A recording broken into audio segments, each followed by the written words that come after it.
joining in right now that Vice President JD Vance is inside Prime Minister's residence, the 7th Lok Kalyan Marg behind me. The meeting is just about to start. The visuals are on your screens. These are live visuals that we are playing out. This is the most important meeting today diplomatically. Remember, it's a semi-private trip of the Vice President and his family. Today is when he will be meeting the Prime Minister, who will also be hosting him for dinner after the meeting. Important because of the very dimensions it opens up and the many areas in which both US and India are looking to strengthen their cooperation. And on that note, let me quickly now rope in Dr. Bhayani as well as Professor Kumar. Professor Kumar, let me start with you. The sense one gets is that Trump 2.0, a lot of focus has been around these trade negotiations. The fact that India has the 90-day pause and the window to be able to thrash out a deal that is mutually agreeable and beneficial, how important do you think that is for the bilateral relationship to move on, evolve and grow into its many possibilities? Thank you for having me. I think it's a very critical thing because, as was already pointed out, US is our largest trading partner, just ahead of China. We have a huge surplus with the US, yes, whereas we have a deficit with other nations. We need to preserve that, otherwise our trade deficit would go up further. So how do we preserve that surplus that we have? Because President Trump is very transactional. He wants to reduce that deficit that the US has with us. And for that, he's pressing us on agriculture, on various other fronts where we have surpluses. And our agriculture is rather backward. Under WTO, we got certain concessions because of which we were trading with the US. We could send our agriculture produce.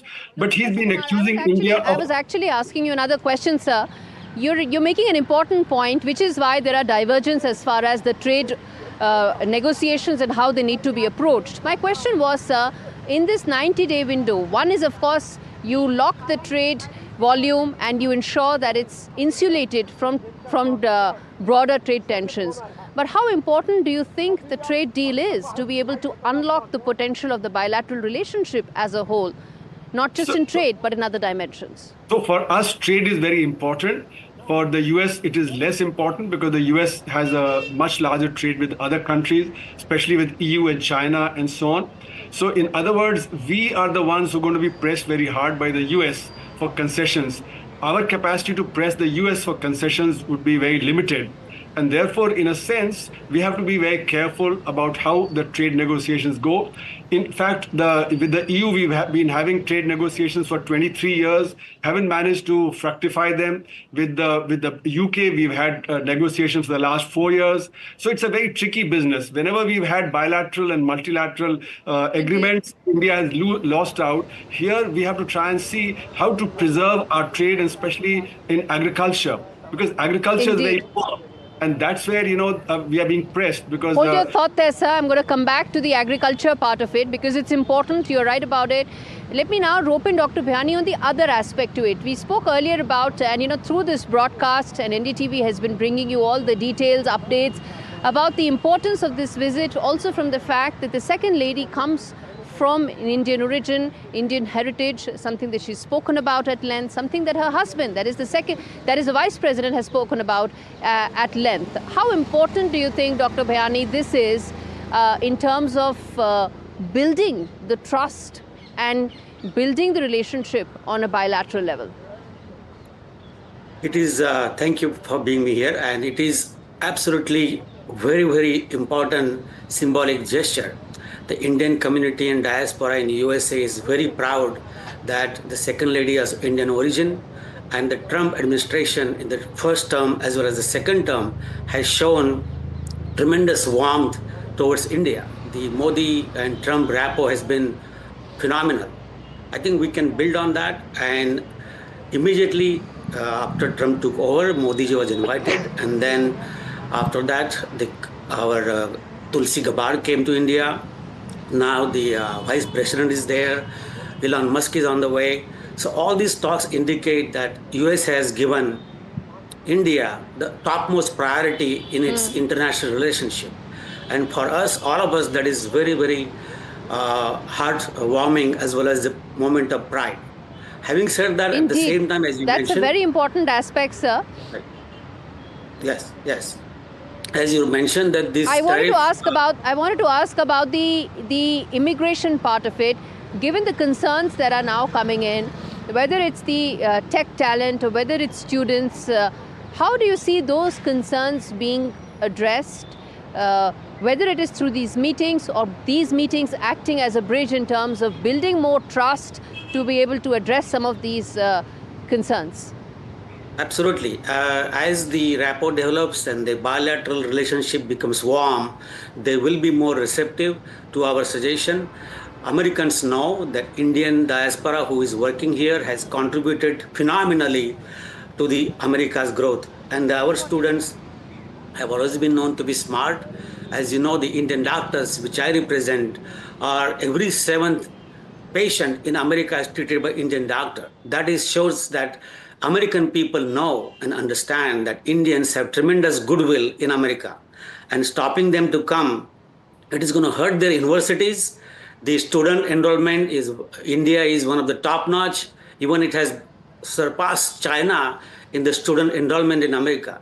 So I don't think they will assess and case by case basis, and India will be given the priority in the student visas. As far as the H-1B is concerned, okay, fine. As they will start making the priority of manufacturing USA, they will need the talent, and they will have no option but to come to India, an Indian, our educated class. That's an important and positive aspect, sir. Yes. Quick question, Yes. Professor Kumar, because I'm running out of time, which is the fact that in your assessment, what could be that one key takeaway that you would expect out of this meeting today? Well, we need to really negotiate on agriculture, because that's a very critical sector. 60% of the population depends on it. If we face high tariffs in the US on agriculture, we'll be in trouble.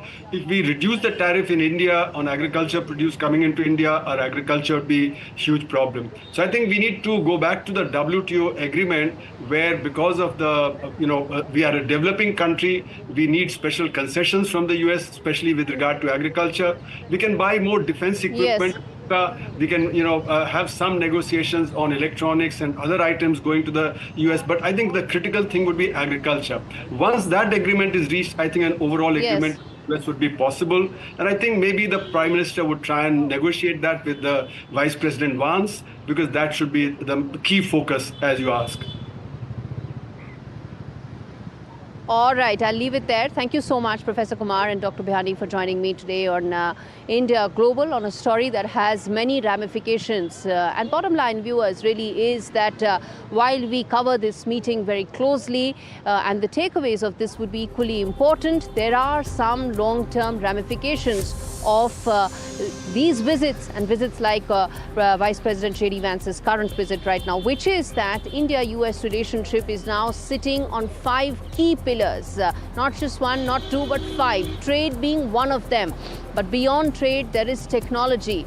There is also closer cooperation when it comes to terrorism, intelligence sharing frameworks. There is also greater alignment when it comes to geostrategic, geopolitical common goals and concerns, China being one of them. Later this year, the Quad Summit will happen in India, in New Delhi. Prime Minister Modi will host leaders of the 3 countries, including President Trump. And before that, this visit lays the groundwork for greater, closer strategic alignment on issues not just related to trade, but beyond that.